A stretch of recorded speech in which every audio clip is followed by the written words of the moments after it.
Good morning বন্ধুরা, আমি শ্রাবন্তী। আমার ক্যাপচার ফ্রেম ব্লগে তোমাদের অনেক অনেক স্বাগত। আশা করছি তোমরা সবাই ভালো আছো আর আমিও ভালো আছি। আজ যে ভিডিওটি শেয়ার করছি এটা একটু পুরানো ভিডিও, তো দেখতেই পেলে যে এখন 8টা বাজে। তো ভিডিও আমি অনেক তুলেই রেখেছিলাম, এডিটও কিছু করে রেখেছিলাম, কিন্তু সেগুলো সেভ করে আর আপলোডে দেওয়া হয়নি। তো সেই ভিডিও তোমাদের সঙ্গে শেয়ার করছি।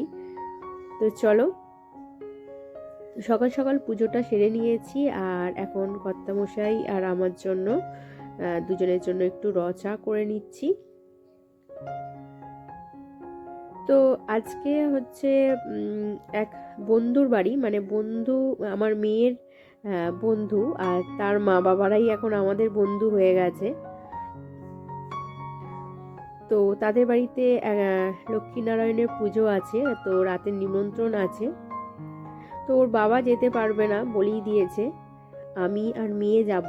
আর নাচের তো গ্রুপ আছেই, তো সবাই মিলে একসঙ্গেই যাওয়া হবে। তো সকালবেলা আমাদের টিফিন খাওয়ার জন্য একটু ছোলা, আলু, পেঁয়াজ, টমেটো দিয়ে একটা তরকারি করে নিলাম। আর দুপুরে মাংসের ঝোল আর ভাত, সেরকম কিছু বানাবো না। তো ছোলা আলুর তরকারিটা করছি। ছোলা আলুর তরকারি কিন্তু খেতে বেশ ভালো লাগে মুড়ি দিয়ে।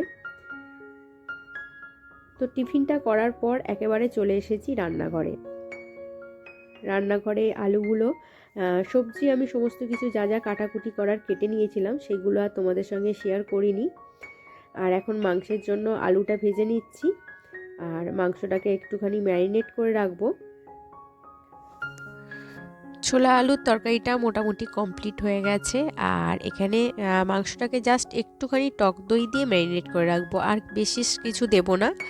আর এমনি পেঁয়াজ, আদা, রসুন, টমেটো দিয়ে কষিয়ে মাংসটা দিয়ে দেব। আসলে সবসময় একরকমভাবে মাংস খেতে ইচ্ছা করে না, তো আমি এমনি সময় একেবারে সমস্ত কিছু দিয়ে ম্যারিনেট করে রাখি, আদা, রসুন, বিভিন্ন মশলা দিয়ে। তো আজকে সেইভাবে করলাম না, আজকে শুধু দই দিয়ে একটুখানি ম্যারিনেট করে রাখলাম। আর আলুগুলো ভাজা হয়ে গেছে, আর এবারে আলুগুলো তুলে রাখলাম। সিম্পলি একটা মাংসের ঝোল বানাবো। মাংসটা হয়তো আজকে বানাতাম না,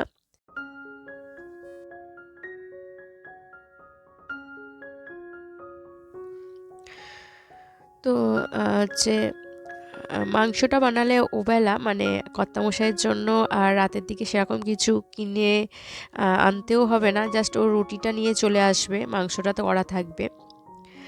আর যদি এবেলা অন্যরকম কিছু সবজি তরকারি করতাম, তাহলে ওকে পুরো খাবারটাই ওবেলা কিনে আনতে হতো। আর ফ্রিজে যখন মাংস ছিল, তো মাংসটা বেশি পছন্দ করে, তো এর থেকে বেটার খাবার হতেই পারে না ওর কাছে। তো সেই জন্য ভাবলাম ও রুটি নিয়ে চলে আসবে আর তার সঙ্গে মাংসটা থাকবে। তো সেই জন্য মাংসের ঝোল আর ভাত করলাম।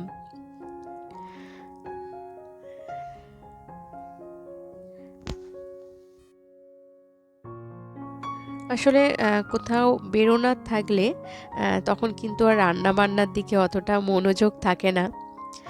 আর এখানে সবথেকে বেশি ইন্টারেস্ট হচ্ছে আমার মেয়ে, কারণ ওর নাচের ক্লাসে সব বন্ধু বান্ধব থাকে। তো ওর বাবাকে বলেছিলাম তুমি যখন যাবে না তো থাক, আমরাও যাব না, কিন্তু মেয়ে একেবারেই ছাড়বে না, কারণ ওর ওখানে সব বন্ধু বান্ধব থাকবে।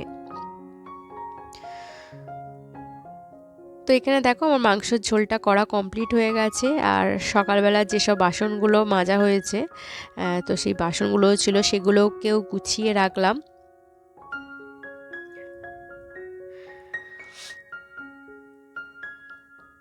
আর এরপরে মেয়েকে স্নান করাবো। আর সকালবেলা বেশ কিছু সবজি নিয়ে রাখা আছে, তো সেই সবজিগুলোকে ধুয়ে জল ঝরাতে দেবো, তারপরে ফ্রিজে ঢোকাবো। তো টুকটাক কিছু কাজ আছে, সেই কাজগুলো কমপ্লিট করে নেব। তো সবজি থেকে মোটামুটি পরিষ্কার করে ধুয়ে কিছুটা জল ঝরিয়ে নিয়েছি। আর এইভাবে সুতির কাপড় বা গামছার ওপর দিলে কিন্তু তাড়াতাড়ি জলটা শুকিয়ে যায় আর সবজিগুলো পরিষ্কার ফ্রেশ থাকে। তো সেই জন্য যা যা সবজি নিয়েছিলাম সেইগুলো ভালো করে পরিষ্কার করে ধুয়ে এবারে একটু জলটা শুকিয়ে গেলে ফ্রিজে তুলে রাখবো। আর লঙ্কার মোটাগুলো ছাড়িয়ে রাখছি, কারণ মোটা ছাড়িয়ে রাখলে অনেক দিন ভালো থাকে, তো সেই জন্য।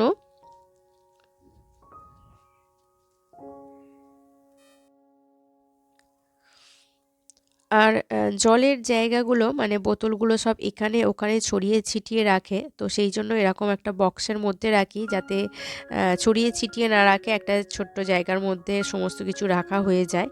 তো এর মধ্যে বেশ ধুলো পড়েছিল, তো সেইটাই একটু পরিষ্কার করে নিলাম। জলগুলোও ভরা হয়ে গেছে। তো আজকে সমস্ত কাজ কমপ্লিট ওইদিকে করতে করতে ভুলেই গেছিলাম যে বিছানাটাই গোছানো হয়নি। তো তারপরে তাড়াহুড়ো করে এদিকে বিছানাটাও গোছাতে চলে এলাম।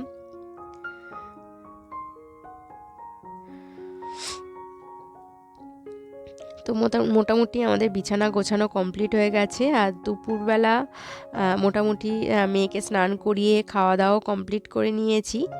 আর এখন তোমাদের সঙ্গে দেখা হচ্ছে একেবারে সন্ধেবেলা। তো সন্ধেবেলা আমি এখন রেডি হয়ে গেছি, আর মেয়েকেও রেডি করিয়ে দিয়েছি, ওই ক্যামেরা করছে।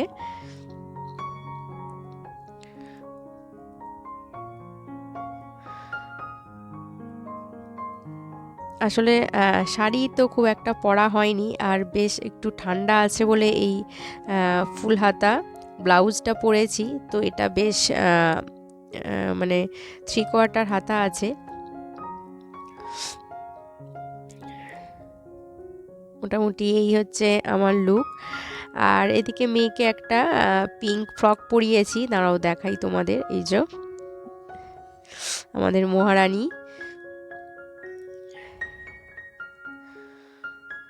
তো চলো, আমরা রেডি হয়ে গেছি। আর এদিকে কর্তামশাইয়ের কাজও কমপ্লিট হয়ে গেছে, তো ও আসছে।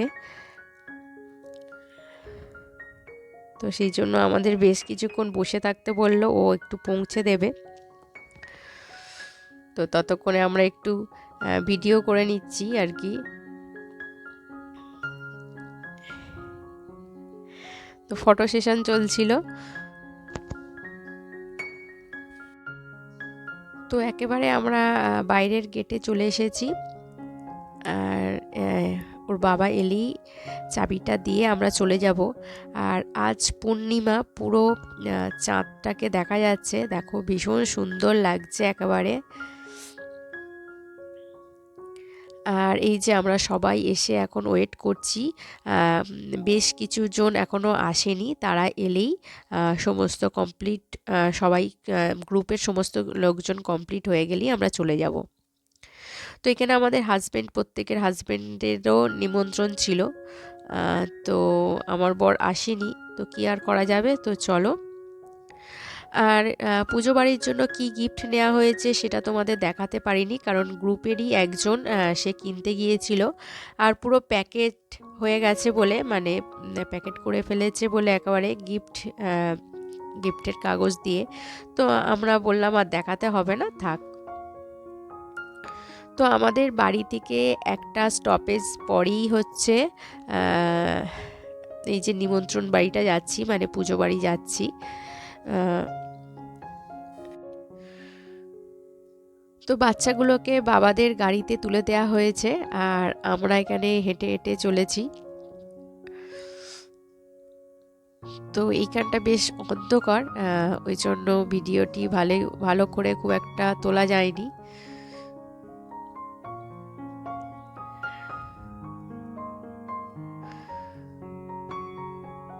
তো মোটামুটি আমরা চলে এসেছি, আর বেশি দূর না। আর সবাই বেশ গল্প করতে করতে যেতে বেশ মজাই লাগছিল। একেবারে এসে গেছি। এটা ওদের পুরানো বাড়ি, দোতলা বাড়ি ছিল এটা। এটা এখন খুব একটা কেউ থাকে না বলেই মনে হয়। আর এই হচ্ছে বিপাশাদি, এদের বাড়িতেই পুজো। তো লক্ষ্মী নারায়ণের পুজো আজ হবে ওদের বাড়িতে। হয়ে গেছে এতক্ষণে হয়তো, কারণ পুজো ছিল সন্ধেবেলা, আর আমাদের যেতে যেতে প্রায় 9টার মতো হয়ে গিয়েছিল। তো সম্ভবত পুজো হয়ে গেছে, সম্ভবত নয়, পুজো হয়েই গেছে। তো প্রথমে আমরা মন্দিরটা দেখতে যাচ্ছি, আর কি বিপজ্জনক সিঁড়ি দেখো। তো প্রথমে তো উঠতে আমার ভীষণ ভয় লাগছিল, যেন মনে হচ্ছিল এই পড়ে যাই। তো এই ফ্লোরে ফার্স্ট ফ্লোরটায় একটা রুম আছে, আর এরপরে সেকেন্ড ফ্লোরে এই হচ্ছে মন্দির। তো পুচকেগুলো একবার বেরোচ্ছে, ঢুকছে, এই করছে। তো বিপাশাদির ওখানে একটা মায়ের ছবি ছিল, এই হচ্ছে লক্ষ্মী নারায়ণের মূর্তি। তো লক্ষ্মী নারায়ণের মাথায় যে মুকুট ছিল সেটা কিন্তু পুরো সোনার। আর এরপরে ঠাকুর দর্শন করার পর আমাদের একটু ফটো সেশন চলছে। তো যার যেখানে প্রবলেমগুলো মিটিয়ে নেওয়া হচ্ছে আর কি। তো ফার্স্ট টাইম আমরা বিপাশাদির বাড়িতে এলাম, তাই সমস্ত কিছু একেবারে খুঁটিনাটি করে দেখছি আমরা।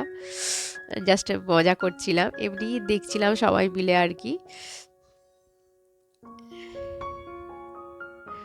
তো বিপাশাদির একটা ছেলে একটা মেয়ে, ছেলে বড়, মাধ্যমিক দিয়েছে, আর মেয়ে আমার মেয়ের থেকে 1 বছরের বড়, মানে এই 8+ হবে। তো বেশ কিছুক্ষণ থাকার পর আমরা একেবারে ডিনারে বসে গেছি। তো ছিল লুচি, ছোলার ডাল ছিল, ফুলকপির রোস্ট, কাশ্মীরি আলুর দম, চাটনি, পাঁপড়, মিষ্টি, এই ছিল খাবার। তো খাওয়া দাওয়া করার পর এবারে সবাইকে টাটা বাই বাই করে দিচ্ছি।